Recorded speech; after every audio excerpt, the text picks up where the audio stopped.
Creio que Deus tem uma palavra para o seu coração, aumente sua expectativa, Deus vai falar com você. Você veio daqui para sair transformado e receber uma palavra do céu, amém? Vocês podiam abrir a palavra do Senhor em Juízes 6, versículo 14. Vamos ler o 12, coloca no 12 para mim, por gentileza. Todos acharam? Procura aí, Juízes.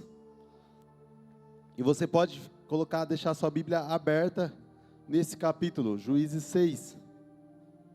Nós vamos trabalhar a vida de um homem chamado Gideão. Capítulo 6, versículo 12. Todos acharam? Vamos ler? Então o anjo do Senhor apareceu a Gideão e lhe disse: o Senhor está com você, poderoso guerreiro. Gideão respondeu: ah, Senhor, se o Senhor está conosco, por que está acontecendo tudo isso? Onde estão todas as maravilhas que os nossos pais nos contavam quando diziam: não foi o Senhor que nos tirou do Egito? Agora, porém, o Senhor nos abandonou e nos entregou nas mãos de Midian.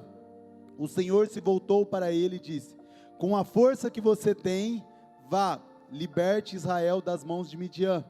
Não sou eu quem está enviando? Gideão respondeu: ah, Senhor, como posso libertar o meu clã? E é o menos importante de Manassés. Eu sou o menor da minha família. Então o Senhor respondeu: eu estarei com você, e você derrotará todos os midianitas, como se fossem um só homem. Feche seus olhos. Senhor Jesus, Pai, muito obrigado.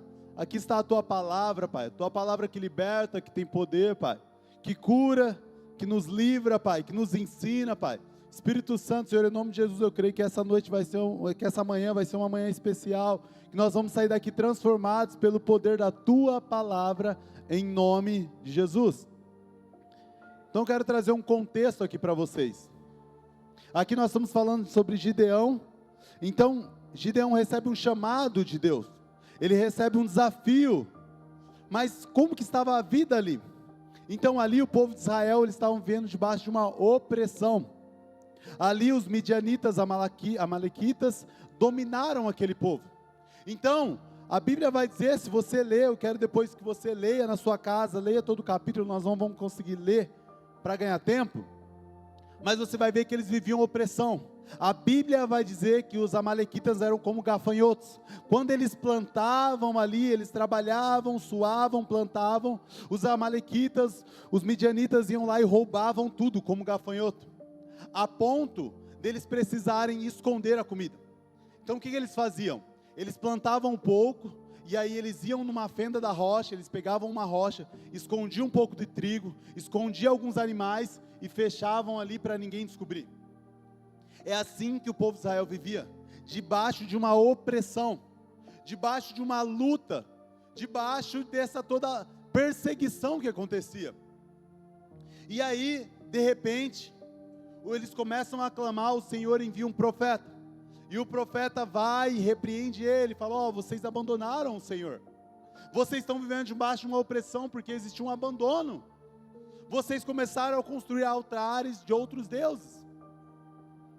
E às vezes a gente sempre trata Gideão como um questionador, como um cara que tinha medo, mas a gente precisa perceber aonde ele estava, qual que é o contexto dele. Ele vivia um contexto onde ele aprendeu e ele cresceu debaixo de opressão. Ele cresceu sempre com medo.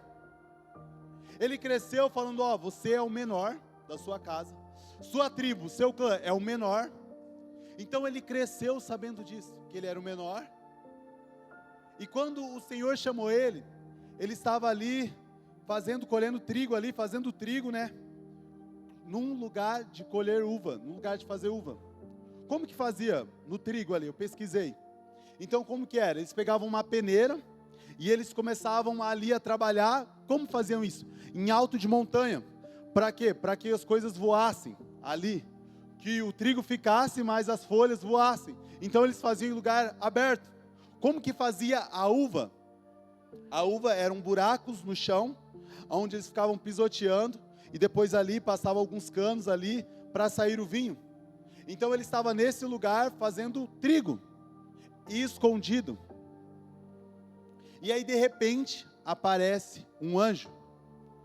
De repente aparece um anjo, e eu imagino o medo.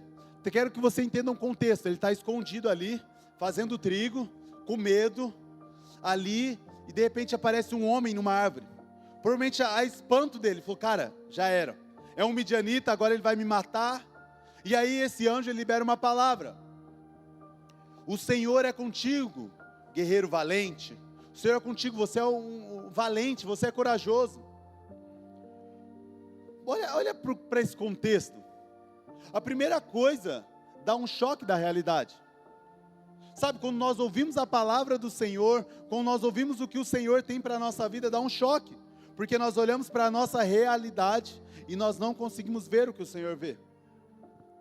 O Senhor liberou uma palavra sobre a sua vida. Olha, você vai prosperar, sua família vai servir ao Senhor, você e sua casa servirá ao Senhor. Você vai ver o seu marido, seus filhos no altar do Senhor. Você vai pregar o Evangelho. Mas quando você olha para a realidade, você fala assim, o que é isso? Porque o Senhor, Ele vê além. O Senhor consegue enxergar coisas que os nossos olhos não conseguem enxergar. Esse é o nosso Deus. Ele conhece toda a história da nossa vida. Então quando Ele libera uma palavra sobre a sua vida, nós precisamos crer, mesmo que os nossos olhos não conseguem enxergar. E aí Ele traz um questionamento, Gideão. Nós lemos aqui, peraí, o Senhor é conosco? O Senhor é conosco? Olha o que a gente está passando. Olha a opressão que a gente está passando. Como você vem dizer que o Senhor é conosco? Você já foi como Gideão e questionou o Senhor? Vai dar certo? Olha o que eu estou passando, cadê o Deus? Cadê esse Deus que diz que realiza milagres? Cadê esse Deus que muda a história? Cadê esse Deus? Se eu olho para o cenário da minha vida e nós estamos em guerra, se eu olho para a minha casa e as coisas não estão dando certo, se eu olho para o meu casamento e as coisas não parecem, se eu olho para a vida dos meus filhos e eles estão totalmente longe dos caminhos do Senhor, cadê esse Deus? Cadê esse Deus? Foi a pergunta de Gideão. E aí, eles começam a ter um diálogo ali. Só que o que é interessante, no versículo 14, olha a resposta, gente. Ele diz assim, com a tua força, você vai lá e liberte. Sou eu que estou enviando. Então, peraí. Nós olhamos para um homem que ele demonstra fraqueza, um homem com medo, um homem que não tinha coragem, que era o menor, e o Senhor não disse, eu vou lá, eu vou com a minha força e você vai ter vitória. Ele diz, vai com a tua força. Eu quero ensinar algo aqui para a igreja. Nós precisamos ter um passo. O Senhor, Ele tem poder para fazer infinitos milagres. O Senhor é poderoso, mas o Senhor convida você a participar do milagre. Ele convida você a tomar um passo. Ele convida assim, tá vendo? Seu casamento precisa de uma restauração? Vai lá e começa a lutar por ele. O seu filho precisa voltar para os caminhos do Senhor? Vai lá e começa a interceder por ele. Pastor, mas eu não tenho força. Pastor, mas eu não consigo. Vá com a força que você tem. Não importa se você está ali chorando, você olha para o cenário e diz, eu não tenho mais força, eu não consigo. O Senhor está dizendo, vai com essa força. As minhas forças estão acabando. Vá com o pouco de força que você tem, mas vai. Você precisa ir, você precisa dar um passo. O Senhor te convida, o que Ele faz? Ele envia. Um dia, estavam os seus discípulos, e de repente acontece uma tempestade ali. Eu imagino, Jesus vai e fala assim, vai lá, que depois eu vou. E aí eles vão felizes, viram milagres, mas de repente acontece uma tempestade. E aí essa tempestade começa o barco a ficar uma loucura. E aí de repente, aparece alguém no meio do mar. Eles não conseguiam identificar quem era, só apareceu alguém. Eles começaram a gritar de medo. Os discípulos começaram a gritar e gritar e gritar. E aí Jesus diz assim, sou eu que falo com vocês. Pedro ele vai e diz assim, se é o Senhor, fala que eu vou até você. E aí ele sai do barco. E ele começa a ir até o Senhor. Pedro ele não andou sobre as águas, ele andou sobre uma palavra. Pedro ele não realizou um milagre ali, porque qualquer um que sai do mar sem uma palavra de Deus vai se afundar. Se você, eu não sei se você já tentou, mas eu lembro que o Rafinha, ele falava assim, meu sonho era andar sobre o mar. E gente, eu não sei se já fez isso, eu falei, eu vou tentar andar sobre essa piscina. Eu orei e eu tentei. Val, já tentou isso? Cara, afundei. Por quê? Porque eu fui debaixo da minha palavra. Mas eu tenho a plena certeza, se Deus falar assim, ó, atravessa a piscina, eu vou atravessar tranquilo. Porque eu vou estar debaixo de uma palavra de Deus. Então Gideão, Jesus falou assim, ó, eu tenho uma palavra sobre você, sou eu que estou te enviando.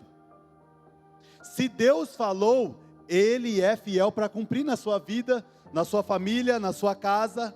Se Ele falou, começa a caminhar debaixo da palavra dEle. A diferença é que agora você não caminha mais debaixo da sua força. Isso não quer dizer que você não precisa fazer força. Só que a vitória não vem da sua força, estão entendendo? Você vai precisar caminhar. Pedro precisou sair do barco. Ele precisou tomar uma atitude. O Senhor, Ele caminha conosco. Ele tem uma infinita graça e misericórdia que Ele nos convida a participar dos milagres que Ele faz em nossa vida. E Ele não precisa de nós. Mas é uma infinita misericórdia dEle que Ele te convida. Sai do barco, começa a caminhar. Gideão, vamos lá, você, pela sua força, você vai libertar. E aí Gideão, ele começa ali a falar assim, meu Deus. Ele começa a questionar e fala assim, cara, será que é o Senhor? Mas ele faz algo incrível. Ele diz assim, ó, eu preciso de um sinal. Eu preciso de algo que me confirme. Mas antes de você mostrar o sinal, posso te entregar uma oferta? Antes de você mandar um sinal, eu posso? Será que você consegue me esperar que eu vou entregar uma oferta a você? E aí ele sai desse lugar e ele vai cozinhar um carneiro e ele vai fazer pão sem fermento. E aí, o anjo do Senhor ali, o Senhor, ele diz, eu espero, vai lá. Isso não mostra quanto tempo demorou. Mas vamos lá, ele deve ter demorado um tempo para fazer. Era um homem só. Ele fez um carneiro e muitos pães. Isso mostrou uma entrega exagerada, extravagante. Não precisava disso tudo. Imagina, gente, quem já comeu carneiro? Imagina um carneiro para um homem. Não bate. Mais pães. Em algumas versões, vão dizer que ele pega ali 21 medidas de pães. É exagerado demais. Mas isso mostra a extravagância. Mas eu estou falando de alguém que tem pouco, gente. Eu estou falando, Val, de alguém que escondia comida para comer. Ele pegou talvez tudo que ele tinha e entregou ao Senhor. Quem quer viver milagres aqui? Você é capaz de entregar tudo ao Senhor? Quem quer seus filhos no caminho do Senhor? Você é capaz de entregar eles no altar? Quem quer um casamento restaurado? Será que você é capaz de entregar ele no altar? A sua oferta vai mostrar isso. A sua oferta ao Senhor vai mostrar. E o que o Senhor pede? A sua vida. Será que você é capaz de entregar a sua vida ao Senhor? Fala, Senhor, eu entrego tudo a Ti. E ele vai e ele prepara. Mas o engraçado é que o Senhor, Ele espera. Sabia que o Senhor está esperando a sua entrega? Ele quer realizar milagres sobre a sua vida. Essa luta, essa batalha que você está passando, o Senhor quer te dar vitória. E Ele está esperando a sua entrega. Ele aguarda ansiosamente a entrega do seu coração, a entrega da sua vida. E talvez isso demorou. Imagina, lá não tinha tecnologia. E ainda era um homem preparando. Gente, lá em casa, quando eu vou fazer assim, eu quebro um ovo, vamos dizer, eu faço um ovo frito. Eu vou, e aí eu quebrei o ovo, está fritando, eu espero o ovo fritar. E aí depois eu vou pôr outra coisa. Mas quando uma mulher vai, ela quebra o ovo, ela já abre a air fry, já coloca ali, depois ela já está com o arroz pronto. Eu falei, mas e o ovo? Tem que esperar o ovo fritar, gente. Imagina queimar um ovo. Eu estou ali esperando, olhando, aí viram, aí fritou o ovo, abro o air fry, olho, volto. Então imagine esse cenário, um homem cozinhando, um homem preparando. Ele preparou ali tudo, foi lá, entregou ao anjo, entregou tudo que ele tinha ali ao anjo, ao Senhor. E aí vai, coloca tudo ali, numa pedra, derrama o caldo que você preparou, tudo o que você preparou, derrama ali. E aí vai dizer que o anjo, o Senhor, coloca uma vara ali, e de repente tudo aquilo é queimado. Primeiro sinal. Mas quando a gente vai ver, ele continua falando e de repente o anjo some, e fala assim, e o anjo desapareceu. Aí ele faz uma nova pergunta, e de repente ele tem uma resposta, o Senhor continuou respondendo ele. O que acontece? Existe a teofania, que é a manifestação de Deus em várias diferentes vezes, diferentes formas do Velho Testamento. Então, exemplo, quando a gente vai ver Abraão ali, Abraão ele vê uma teofania, que é uma manifestação de Deus de uma forma. Abraão, 3 anos visitou ele, comeu ali, de repente 2 anos vai para Sodoma e Gomorra, e está dizendo ali, o Senhor ficou com ele. Foi uma manifestação do Senhor. Nós tivemos ali Jacó. Jacó, ele vai e ele envia ali, ele volta para casa, eu vou voltar para a casa do meu irmão. E ele volta para a casa do seu irmão, e aí ele começa a enviar, e aí ele começa a ficar com medo, porque o seu irmão estava voltando, encontro dele. O irmão dele, a última reação que ele tinha é, o meu irmão me mata, quer me matar, meu irmão vai me matar. Então ele volta com esse medo, e aí ele vai e fala assim, ó, meus filhos vão para cá, com a minha esposa, outros filhos vão para cá, e eu vou ao encontro com o meu irmão. E aí ele vai caminhando de encontro com o seu irmão, e aí chega uma madrugada, e de repente, aparece alguém, um anjo, o Senhor ali, uma manifestação do Senhor. Imagina, o cara estava de noite, talvez ele olhou e falou assim, cara, aquilo é um inimigo. Era o próprio Senhor, mas ele falava, aquilo é um inimigo, porque eu estou indo a um encontro de alguém que quer me matar. Aparece alguém, eu vou lutar com toda a minha vida. E ele começa a lutar, até que começa a clarear, ele olha e diz assim, peraí, esse não é meu inimigo. Esse é o próprio Senhor. Uma manifestação do Senhor diferente. Então quando nós vemos aqui, nós vemos uma teofania, uma manifestação do Senhor de uma forma diferente sobre a vida dele, sobre a vida de Gideão. Uma orientação do Senhor. E esse homem começa a pedir sinais ao Senhor. Gideão, ele começa a pedir.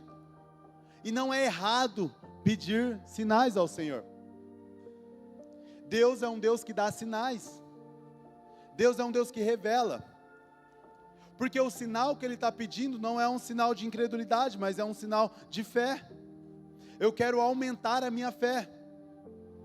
Senhor, eu não consigo ainda, sabe? O filme, o áudio está diferente do filme. O áudio do Senhor é, eu sou valente. Eu olho para o filme e diz assim, eu não consigo. Sabe, existem momentos da nossa vida que nós precisamos pedir ao Senhor um sinal. Chega momentos da nossa vida que nós precisamos clamar ao Senhor, Senhor, me mostra um sinal. Eu não consigo mais crer. Eu preciso que o Senhor me mostre. Eu preciso que o Senhor revele. Eu preciso que o Senhor minhas dúvidas, clareia a minha cabeça, clareia a minha vida, Senhor. Eu estou perdido. Isso não está num lugar de incredulidade, mas está num lugar de fé, de querer o Senhor, de querer que o Senhor se revela. Senhor, se revela de uma forma diferente. Cada dia mais o Senhor vai se revelando de uma forma diferente a nós. E existem momentos da nossa vida que nós começamos a bater cabeça. Então assim, será que o Senhor tem algo para mim? Quantas vezes já passou por isso? Senhor, será que o Senhor tem uma palavra mesmo sobre a minha vida? Senhor, estou olhando o cenário da minha casa. Será mesmo que eu e a minha casa serviremos ao Senhor? Senhor, me mostra, me revela. O Senhor é um Deus que dá sinais. O Senhor é um Deus que revela coisas que estão escondidas para o seu coração. E ele começa a clamar e pedir ao Senhor: Senhor, me revela, Senhor. Senhor, fala comigo, Senhor. Mande um sinal, traz uma explicação.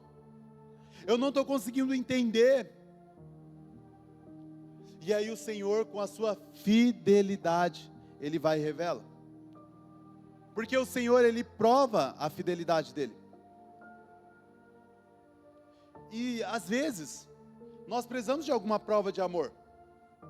Uma prova da fidelidade. Vamos lá, quem que é casado aqui? Casado, namora. Vamos lá, você é casado. E aí, você confia no seu marido, confia na sua esposa. Vocês têm um relacionamento de confiança. Mas você não deixa a sua esposa ou o marido não deixa olhar o celular. Ó, meu celular tem uma senha, meu celular é alguma coisa. O que vai acontecer? Você vai começar a falar assim: cara, tem alguma coisa errada. Eu confio, mas por que não está deixando olhar o celular? Por que você não deixa eu acessar seu celular? O que acontece? Existe uma confiança, mas no casamento nós precisamos maneiras de provar a nossa fidelidade. Ó, você pode acessar à vontade. Isso é o quê? Uma prova de fidelidade. E o Senhor, Ele espera isso também de nós. Uma prova da fidelidade. E o Senhor, Ele prova a fidelidade sobre a sua vida. Porque o Senhor é fiel. Nós achamos ali a Bíblia várias maneiras. Paulo, ele escreve, né? Mesmo com a infidelidade. Mesmo com a infidelidade dos homens, eu continuo sendo fiel. Mesmo pela sua infidelidade, a fidelidade do Senhor continua permanecendo sobre a sua vida. Esse é o nosso Senhor e Ele vai provando: eu sou fiel sobre a sua casa, eu sou fiel sobre a sua vida. Foi eu que te chamei, foi eu que te escolhi, foi eu que separei você. E aí Gideão, ele começa essa conversa, e aí ele recebe essa palavra, e aí ele começa a falar assim: meu Deus, cara, então agora Deus falou. E aí Deus vai, ele diz assim: ó, Senhor, se é o Senhor mesmo, eu vou molhar uma lã aqui, e eu vou colocar aqui na janela, e eu quero, se amanhã permanecer seco, é o Senhor. Aí ele vai, molha, o Senhor faz ficar seco. No dia seguinte, ele diz assim: ó, Senhor, me perdoa, mas eu vou colocar uma nova lã, se ficar seco, é o Senhor. E aí ele vai e fica seco. E aí, o que aconteceu? O Senhor mostrou que o Senhor é fiel com ele. Só que agora, existe um ponto. Deus, ele diz assim: ó, eu sou fiel com você. Agora eu quero uma prova da tua fidelidade. Eu quero saber se você é fiel mesmo também. E o Senhor pede uma prova da fidelidade. Primeiro ponto: olha, existem altares que foi construído por Baal na casa do seu pai. Eu quero que você se levante e destrua os altares e faça um altar a mim. Começa destruindo os altares. Talvez você está passando por uma guerra e passando por uma luta, como esse povo estava, sendo oprimido de todos os lados, passando uma luta, uma opressão. O primeiro ponto começa a quebrar os altares que não pertencem ao Senhor. Existem altares que não estão pertencendo mais ao Senhor. Existem altares na sua casa. Pastor, mas o que é isso, altar? Lá em casa não tem nada não. Mas altares do seu coração. Altares que você faz com o seu coração, aonde a sua confiança está mais em dinheiro. O que precisa para mudar a sua vida é você receber dinheiro. Pastor, eu estou passando mal, o que eu preciso é 10 mil resolve minha vida, 100 mil resolve a minha vida. Você está dizendo aqui: a sua vida pertence ao Deus Mamon, que o dinheiro resolve os seus problemas, e aí você vai ganhar esse dinheiro, e você vai ver que não resolveu os problemas, porque só o Senhor é suficiente para você. Só o Senhor Talvez você construiu um altar para si mesmo. O altar que está na sua casa, na sua vida, é você. Você acha que você consegue resolver tudo. Tudo você quer resolver. Tudo você vai lá e fala assim, nossa, eu vou resolver isso, eu vou fazer isso. Não, é o que eu preciso fazer. Ah, cara, eu vou lá e faço. Não, é porque eu posso, porque eu consigo, porque eu sou bom. E aí você deixou de confiar no Senhor. Você deixou de acreditar que o Senhor que faz. Tudo que você conseguiu é através do Senhor. Tudo que você tem é através do Senhor. São altares que foram construídos, que precisam ser quebrados, para que o altar do Senhor volte. Para que o altar do Senhor comece a ser adorado. Que o Senhor seja adorado sobre a sua vida. E aí ele vai, de madrugada, com medo, ele chama alguns homens, quebra esse altar, e coloca ali uma oferta ao Senhor. Aí quando sai, descobrem isso, o pessoal fica doido, maluco. Quem quebrou o altar? Quem quebrou o altar? E aí vão lá e descobrem, foram Gideão. E aí eles colocam o nome dele de inimigo de Baal. E aí, novamente, no meio de mais opressão, sabe, às vezes, Deus parece que bagunça para depois arrumar. Parece que as coisas começam a bagunçar mais, mas você começa a ver, isso é um sinal que Deus está começando a arrumar a sua vida. Sabe, eu tenho comigo um sinal, isso é pessoal meu. Quando eu começo a ver muito ataque de Satanás sobre a minha vida, sobre a minha casa, sobre a proximidade, sobre a minha família, eu começo a falar assim, eu estou no caminho certo. Porque quando está sossegado, quando não tem ataque de Satanás, alguma coisa está errada. Então quando Satanás ele se levanta para destruir a sua vida, você diz, o Senhor está preparando algo. O Senhor quer fazer algo. E aí ele começou mais uma opressão, agora ele foi declarado o inimigo de Baal. As pessoas queriam matar ele. Só que aí o Senhor convida ele, faz uma carta. O Senhor novamente prova a fidelidade dele. Faz uma carta e chama todo mundo lá. E ele começa a convidar as pessoas para lutar uma guerra.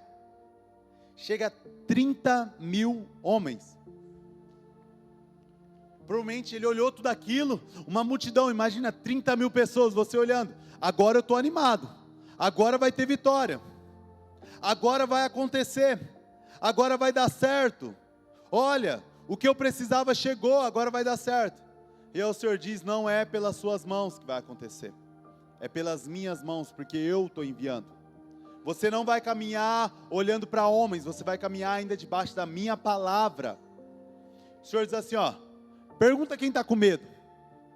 Ele diz assim, quem está com medo? Tem 20 mil medrosos. Vai 20 mil embora. Ficam 10 mil. Ele olhou e falou assim, 10 mil? Caraca, mas vai dar certo. E aí Deus vai e fala assim, não é com 10 mil não. Vai no riacho, eu vou fazer uma prova, e aí você vai ver quem vai ou quem não vai. E ele desce ao riacho. Gente, imagina na cabeça de Gideão. Entra comigo dentro de uma história, dentro da cabeça desse homem. Qual que é as emoções que ele tem? Um cara que tinha insegurança, um cara que não acreditava. De repente ele vai, de 30 mil cai para 20. De repente ele vai lá, cai para 10, ele vai com 10 mil, cai para 300. Olha a cabeça desse homem, ele cresceu num ambiente de medo. Ele não cresceu dizendo assim, você é um guerreiro, você é valente. Ele cresceu debaixo de opressão. Ele cresceu com uma insegurança. Ele não confiava em si mesmo. Mas o Senhor, ele é poderoso e ele transforma pessoas. Ele pega um cara que tem medo e coloca um cara valente. Ele transforma vidas. Ele pegou Moisés como um homem que ele viu alguém batendo ali no Egito, matou um cara explosivo.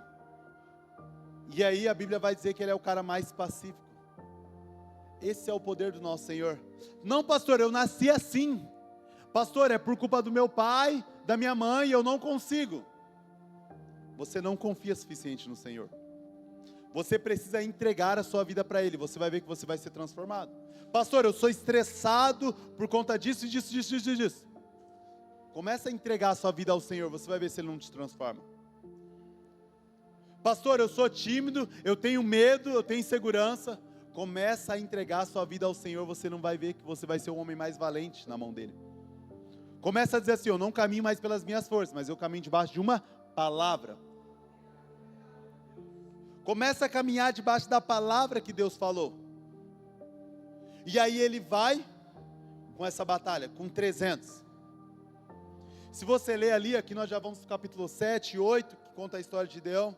Você vai ver que eles, no meio da batalha, eles começam a pedir por pães. Cara, vocês conseguem me ajudar? O povo está aqui com fome, está aqui perseguindo, estamos lutando, consegue me ajudar? Não, nós não conseguimos. E aí ele vai para outra cidade e diz a mesma coisa. Será que vocês conseguem me ajudar? Eu preciso de pão, estamos com fome, estamos lutando, faz tempo que nós estamos à luta, consegue me ajudar? Não. Eu quero te fazer um convite, confie no Senhor no meio da guerra. Porque você vai olhar para o lado e às vezes você não vai encontrar socorro. E às vezes é o Senhor fechando, dizendo assim, ainda continua caminhando por baixo da minha palavra. Porque às vezes nós começamos debaixo da palavra, mas nós somos como Pedro, começamos a olhar as circunstâncias e começamos a dizer, não, a palavra não é suficiente. Sabe, eu estava montando essa mensagem e eu comecei a pensar, mês que vem, né, nós completamos 6 anos de casa do Pai. E nós temos uma frase até hoje. Nós estamos ainda debaixo de uma palavra.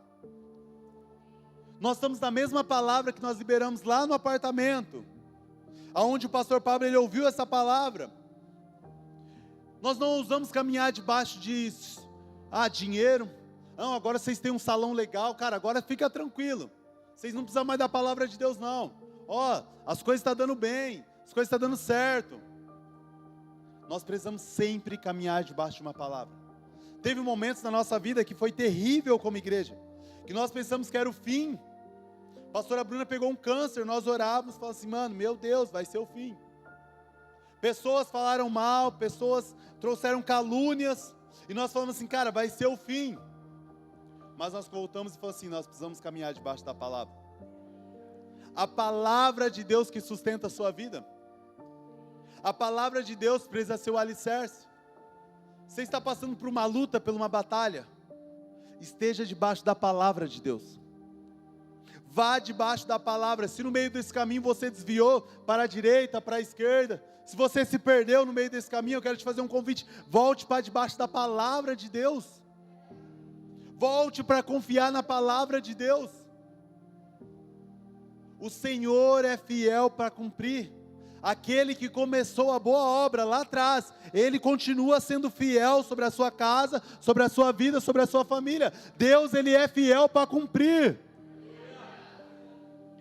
Mesmo que você olhe para as circunstâncias e parece que o cenário não é favorável. Você olha e você fala assim, cara, as coisas não estão favoráveis mais. As coisas parecem que começou a se perder. O Senhor traz um convite, olhe para a palavra. Olha para a palavra que eu liberei. Olha o que eu fiz já. Olha os sinais que eu provei no seu coração. Esses dias eu comecei a questionar e eu comecei a falar assim, cara, será que o Senhor tem uma palavra sobre a minha vida? Gente, pastor também passa por luta, questionamentos, direto. A gente sente e fala, mano, será que a gente está certo? Será que eu estou pecado? Será que tem alguma coisa? Parece que as coisas não vão. E eu comecei a questionar o Senhor. E aí montando essa mensagem, o Senhor começou a falar, eu já mostrei fiel a você. Eu já mostrei fiel a você dos pequenos detalhes aos grandes detalhes. Deus começou a falar, eu já mostrei fiel a você quando você ia casar e você não tinha dinheiro, e eu supri. Eu já te mostrei fiel quando um decreto de morte foi liberado, você caiu do telhado e era para morrer, e eu mostrei fiel a você. Quantas vezes o Senhor não mostrou fiel a você? Você acha que essa batalha é o fim da sua vida? Não é. Porque as lutas vão erguendo, as batalhas parecem que vão crescendo sobre nós. Mas a fidelidade do Senhor não parou. O Senhor, Ele continua fiel sobre a sua casa. O Senhor continua fiel. E aí eles vão. sozinhos, só os 300 ali. Não tinham amigos, não tinham recursos, eles só tinham uma palavra. E você vai ver que Deus continua dando vitória sobre eles. E Deus continua trazendo vitória e vitória. Mas o Senhor só espera uma entrega nossa. O Senhor só espera uma entrega para a gente vencer as guerras. Sabe, o pastor Nilson, ele trouxe um pontual sobre Abraão. E eu comecei a pesquisar, depois que ele estava pregando e tal, estudar mais sobre a vida de Abraão. E eu comecei a pensar sobre a oferta de Abraão. Abraão entregou uma oferta que é o seu filho precioso. Mas olha que doido, olha que rico esse texto. Abraão, a maioria de vocês conhece, ele vai e Deus fala com ele, ó, entrega o seu filho da promessa, o seu filho que é querido. E ele pega, então ele vai, seu filho coloca lenha nas costas do seu filho, ele chama algumas pessoas, ó, me ajuda lá que nós vamos servir. Uma oferta ao Senhor, e ele começa a caminhar. Chega um momento ali que ele diz assim, ó, agora vai subir só eu e meu filho. Pega a lenha aí, o cutelo está na mão, vai só eu e você. E ele vai subindo.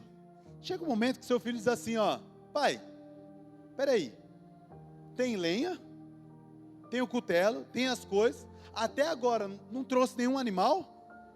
E eles assim, o Senhor vai prover. E aí eles vão e sobem até lá.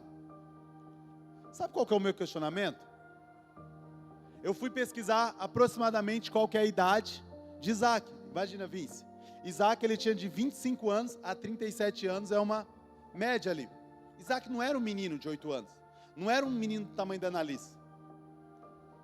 Como Abraão convenceu um homem de 25 anos a se amarrar? Abraão, ele tinha 100 e poucos anos, ele já era idoso. Como? Pela força não foi. Ele não tinha estrutura física para amarrar. E quando nós lemos, nós pensamos que ali aconteceu uma batalha. E ele amarrou o seu filho e colocou, e seu filho falava, não pai, não pai, não pai. Mas não foi assim. Ele tinha tanta confiança no Senhor, que Isaac fez assim, ó. Pode amarrar. Pode prender. Eu sei o Deus do meu pai. Pai, prenda eu. Se o Senhor falou que vai prover, se Deus falou que vai prover, eu creio na tua palavra, Pai. Eu creio no Deus. Sabe, igreja? Ele se entregou. Ele só fez assim, ó, me prenda, Pai. O Senhor não tem força, se eu lutar com você, você perde. Mas se Deus falou que vai prover, Ele vai prover. Isaac, ele teve confiança no seu pai, porque ele sabia que o pai era um homem de Deus. Sabe, eu quero que você confie no Senhor. Meu desejo é que no meio dessa luta, no meio dessa batalha que você está passando, que você seja como Isaac, e diz assim, ó, ei, pode me amarrar, se for preciso entregar a minha vida, eu entrego.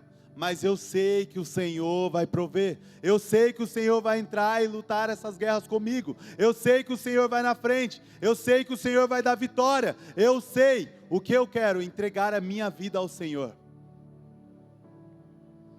O Senhor só espera uma oferta de você, o Senhor só espera a sua vida. Você quer vitória? Você quer uma vitória na sua casa? Você quer uma vitória? Seja fiel ao Senhor, porque Ele é fiel com você. A Bíblia vai dizer, aquele que se mostrar fiel, o Senhor é fiel àquele que se mostra fiel. O Senhor é bondoso àquele que se mostra bondoso. O Senhor é misericordioso com aquele que se mostra misericordioso. Eu te garanto, mostra a fidelidade ao Senhor e você vai ver a mão do Senhor sobre a sua vida. Não importa o medo, não importa as circunstâncias, não importa as adversidades, o Senhor só te convida, mostra a tua fidelidade. Sabe, eles estavam no meio de uma guerra, e a pergunta que eu escrevi aqui foi, Senhor, como a gente luta as guerras? Senhor, como eu faço para vencer as guerras internas que estão no meu coração? Senhor, como eu faço para vencer os questionamentos que existem dentro do meu coração? Essa mensagem foi para mim ali. E eu comecei a perguntar: Senhor, eu quero aqui como Gideão questionar, eu preciso do Senhor, Pai. Eu preciso que o Senhor fala comigo. Eu preciso que o Senhor, como eu faço para vencer? Como eu faço para vencer às vezes os desânimos que me cercam? Como eu faço às vezes para vencer a depressão que vem, me desanimando, me jogando para baixo, dizendo as palavras que vêm, falando que você não vai conseguir, que você não vai viver os planos do Senhor? Como eu faço isso, Senhor? E o Senhor só disse: me mostra fiel. O Senhor só falava no meu coração: me mostra fiel. Se mostra fiel a mim, porque eu já se mostrei fiel a você. E quando o meu desejo, a minha oração montando essa mensagem era: Senhor, que a tua igreja entenda que a fidelidade ao Senhor é o que nos mantém vivos. Sabe, às vezes, pode ter pessoas aqui que nesse caminho se desviou. Pastor, eu estava caminhando bem, Senhor, pastor, eu estava vivendo uma vida legal com Deus. Mas nessas últimas semanas eu desandei. Eu pequei contra o Senhor. Eu olhei para a direita, olhei para a esquerda, e de repente eu me vi afundado. Eu perdi a minha fé, eu deixei de acreditar que o Senhor vai fazer. Como Pedro, que um dia se afundou, mas o Senhor, Ele estende a mão, e Ele vai e Ele puxa você novamente. E Ele diz assim, quando Ele diz assim, homem de pequena fé, Ele não está ali trazendo uma repreensão para Pedro. Você é pequena fé, por isso você se afogou. Não, Ele está dizendo assim, eu entendo sua pequena fé. Eu sei que hoje a sua fé não teve base para sustentar ali. Eu sei que a sua fé fez você andar até aqui, mas de repente agora vai. Mas é um convite, você vai aumentar a sua fé a partir de agora. Eu quero te convidar a aumentar a sua fé a partir de agora. Se você nesse meio caminho se distanciou, é um convite do Senhor, volte a permanecer debaixo da palavra. E é incrível porque Jesus levanta Pedro, pega ali no braço e volta andando. Ele não voltou nadando. Já que você afundou, volta nadando aí. Já que você parou, volta andando, volta nadando aí, você é pescador. Não, mas o Senhor diz assim, volta, e a gente vai voltar debaixo do milagre novamente. Às vezes existem algumas acusações de Satanás, dizendo assim, você caiu, agora já era. Agora você vai voltar lá atrás, agora você vai ter que fazer tudo de novo. E o Senhor está dizendo, não, eu te pego pela mão, e se você começou a andar debaixo de milagre, você vai voltar debaixo de milagre. Se a sua vida foi debaixo de milagre, vai voltar debaixo de milagre. Se estava debaixo do sobrenatural, vai voltar debaixo do sobrenatural. Não ache que você vai voltar agora e não vai viver as palavras de Deus. Então não importa o que você passou, não importa as suas lutas, o importante é que o Senhor está enviando você nessa manhã. O Senhor está liberando uma palavra sobre a sua vida, e você vai vencer essas guerras. Você vai vencer essas opressões, você vai vencer essas batalhas, você vai vencer, porque o Senhor é com você. O Senhor é com você, e quando Ele libera uma palavra, nada pode roubar. Quando Ele libera uma palavra, nada para a voz do Senhor. Às vezes você está aqui e precisa de um sinal do Senhor. Às vezes você está aqui dizendo, Senhor, eu preciso que o Senhor fale comigo. Pai, eu vim aqui nessa manhã, eu vim aqui com o coração apertado, eu vim aqui com medo, eu vim aqui, Senhor, só pela graça, eu nem sei como eu parei aqui nessa manhã. Eu preciso de um sinal do Senhor. O Senhor vai te mandar um sinal, o Senhor vai falar com você. Ainda esse ano você vai viver as palavras de Deus.